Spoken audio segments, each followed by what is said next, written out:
What's up, everybody? So, welcome back to my followers. Real quick, sorry I didn't do any videos last week. Just been working a lot of hours at both of my jobs, and was feeling kind of burned out, so I didn't really have any time to do any videos. But I'm gonna try to do two of them this week. You'll get this one for sure. But real quick, that Cash App link will be in the comments. This can be another prison video about SMU1, Supermax Prison, Florence, Arizona. Um, so this one is about one of my good homies that I used to carpool with, and he was one of my best friends for a long time. Um, I'm just gonna call him KW. Those are his initials. And real quick, hopefully I don't have any interruptions, but there might still be one or two people here. So if you hear me waving at somebody or you hear somebody talking, it's because I gotta let them out. So anyway, so I met this dude when I was working at SMU1. He was a light skinned brother from Louisiana, and we hit it off pretty well right away. We worked together a few times, and then I found out we didn't live too far apart from each other, so we started carpooling, and we were both single at the time, so we started like hitting the like clubs and bars and stuff together. And man, this dude, I was kind of a player when I was younger. I always kept in real good shape and dressed nice and everything. But this dude, man, this brother was a pimp. And I hope I don't offend anybody because I'm old school and I'm using old school terms, but this brother got more girls than any dude I've ever met in my life. He had game, and he stayed in really good shape. He worked out a lot. He had a six pack and everything. But so anyways, we used to go out and have a lot of fun. We used to go out clubbing and we used to meet all kinds of females and just we just had a really good time, like always.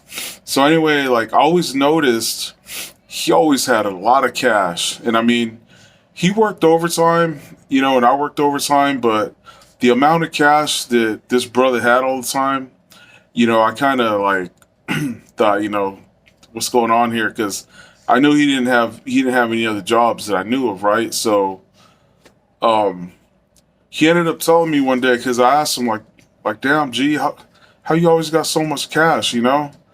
So one day, actually, we were at the prison, and he told me, he said, hey, because he used to call me D, the last initial of my last name, and so he said D. He said, hey, I'm gonna tell you something, but he goes, I know you won't snitch me off, but you gotta promise you won't tell nobody.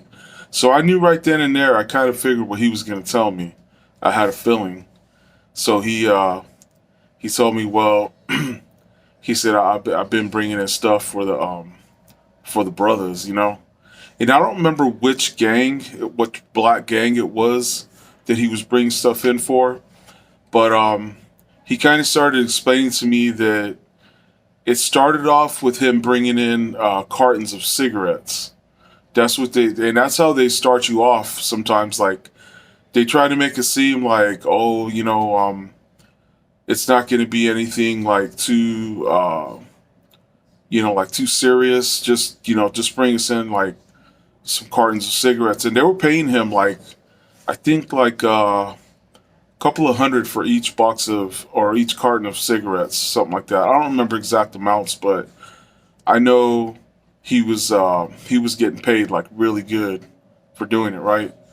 So then he told me that they kind of told him this person was going to be his contact, like outside on the streets, and it was this female, and I think she was like she was a cousin or something of one of the black kingpins in there, the black drug lord or whatever that he was bringing in the stuff for, and that's when he kind of told me like, yeah, I know I kind of messed up, but he goes, I met up with her at a club one night, and she told me what they wanted me to bring in and stuff. And then he said, next thing I know, like they wanted him to, of course, he started bringing in weed and coke. And then eventually it went to more hard stuff like heroin and, like I think hashish and then like a couple of other drugs too, but just like the more, serious stuff. And so, he told me, he goes, hey, so, and I knew there was kind of a reason he was telling me this too. He goes, hey, so, he goes, the essays wanted me to hit you up. And I was like, oh yeah? And he goes, yeah, he goes, they said if you start bringing in stuff for them, it'll be pretty much like the same, arrangement, like, or the same whatever. I don't remember what word he used, but, I was going to be getting paid like big money, right?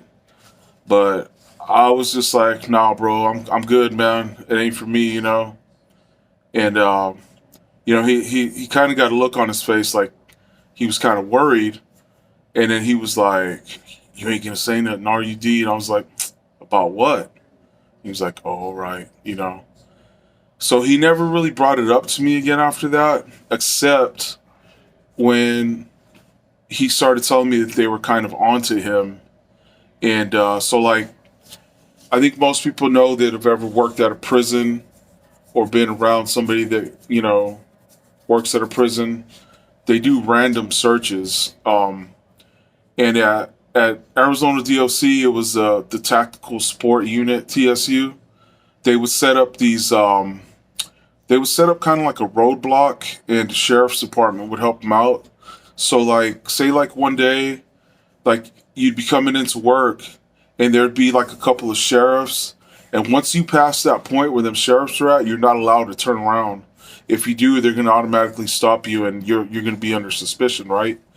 So you'd pass those sheriffs, and then all of a sudden you'd see a long line of cars because everybody's waiting to get searched. So somehow or another, like the inmates that he was bringing in the drugs to, they would always know when there was going to be a search, a random, surprise search. So obviously that means somebody in the, like kind of high up, or maybe somebody on TSU, I don't know, was dirty, because somebody was giving them a heads up, like they would let the whatever inmate needed to know, like, hey, there's going to be a search tomorrow, so tell your person not to bring any shit, right? So he got, the drug dogs hit on his vehicle a couple of times actually, right? And they pulled him into, like, what they do is they bring the drug dog over to your vehicle, and then they have you step into this. It's kind of like a half cage. You step into it, and then the drug dog sniffs you from the other side because some of them damn drug dogs will bite you. So they don't like let them go right up to you. They let them sniff you from the other side of this cage, right? So if the dog hits on you or your vehicle, they pull you into this little. It's like a command, like a little trailer, command unit or whatever, and they bring you in there and they search you. And I think if you refuse to be searched, they'll just terminate you. Um, and then I don't remember exactly how it works, but I think if you refuse to be searched, I think Florence PD or Sheriff's Department, whoever's there, I think they can search you anyway, like with probable cause, because the dog, alerting on you. So twice they did that. They hit on him, but they couldn't find any drugs because, the person warned him, like, don't bring any shit or get rid of it, like, on his way to work. So he would stash it somewhere or drop it off or something. Um, so they put him under suspicion, and they basically told him, we know you're dirty. We know you're bringing this shit. It's just a matter of time. We're going to catch you, right? So they ended up transferring him to a different prison, like a lower level prison. It was like I think it was like a medium yard. And so as soon as he got to that other prison, I think it was Meadows unit, um, he got contacted by an inmate there, like, hey, I'm your, person here that you're going to be bringing the shit into, right? So, because they just all stay in touch, and it's like a network. Like they just get word, to each other through visitors, or somehow or another. Like I don't know, but they just always know like everything that's going on, right? Probably through dirty staff too. So anyway, he started bringing in shit to the new prison he was at. So same thing happened. They tried to bust him one day, and the drug dogs alerted on him and everything, but they didn't find nothing. So they basically told him like, we know you're dirty, and basically the same thing as before. Like we know you're dirty. It's just a matter of time. So finally, I think the very last time that did it happen, they it was the same thing again. Like the drug dog, or actually the inmate came up to him and told him, like, hey, this time he actually did have drugs on him. He said, but he said an inmate came running up to him and told him, give me this shit, and like he said, they're coming for you.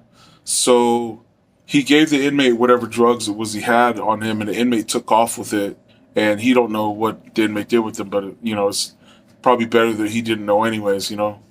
So they came for him, and they had the drug dogs, and it alerted on him again, and they told him, we know you got drugs this time, right? But they searched him and they didn't find nothing. So basically they told him like, um, either you resign, um, I don't remember if they fired him or if he resigned, but basically they told him like, they knew he was dirty and they were going to terminate him. So I think he just resigned. And it was like, just like resigned, like effective immediately or whatever. But so he quit, and then so I kind of like broke ties with him for a while, because I was still working here at the prison, and like I didn't really want to be connected to him, for obvious reasons. So we still talked, but it was just kind of like here or there. And then I remember running into him one day. Um, I was driving, and he pulled up next to me, and and then he was like, "Hey, what's up, D?" And I was like, "What's going on, man?" And he told me he was headed to Tucson to go pick up some stuff. And I was like, "Damn!" I was like, "You still doing that shit?" He was like, "Yeah." He's like, "I'm in pretty deep, man." It's like, you know, there's no turning back now. And because we had pulled off to the side to talk for a little bit, right? And I was just telling him, man, you're crazy, man, because if you get busted, man, I mean, it's automatic PC, man. You got to PC up because you're considered law enforcement. You're as a CO, you're considered a cop to the inmates. So they no way you can be in GP. No matter, you can be the baddest motherfucker around, and eventually they're gonna get your ass because you gotta sleep, you gotta take a shit, you gotta shower, and those are all the vulnerable times when they'll get you. They'll fuck you up. So I told him, man, you're nuts, dude, because if and when you get busted, man, you're gonna have to PC up, dude. You can't be in GP. And he was like, yeah, I know. And then he told me that I think it was the original one that he was bringing the drugs in for, or maybe one of his homies. I don't remember, but he said he had some big ass mansion like up in like North Scottsdale or something, and he had a bunch of like fucking expensive ass cars and all kinds of shit. And he said he was staying at that dude's crib, and he was telling me how it was badass because he could drive whatever cars he wanted and all this stuff. And I'm just like thinking, man, you're fucking stupid, man. You're throwing your fucking life away. But for some people, that lure of that, you know, easy money, is too much. So I was pretty much the last time I talked to him, and I don't know whatever happened to him. I've tried to look him up a bunch of times. You know, I assume he's probably either locked up or maybe dead. I don't know because I haven't ever run into him or heard anything nothing about him ever after that. But anyways, hope you guys like the story. That's another one for now. Your homie Big Cisco. Peace.